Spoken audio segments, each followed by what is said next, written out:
We're back with another one. No, I look like yesterday and today, and I don't look like today, but from yesterday and today, I look like me. You woke up this morning, you blessed. Get you some. Let's take it from the top again.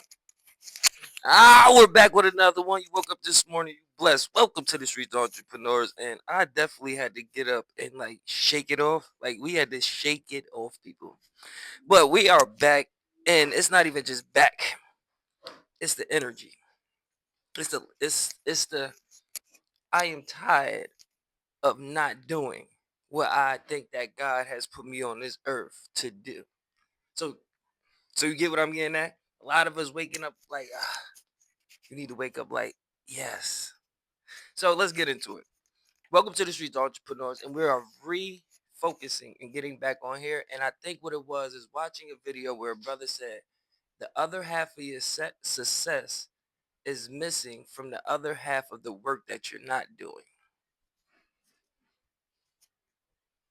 I ain't been doing all the work.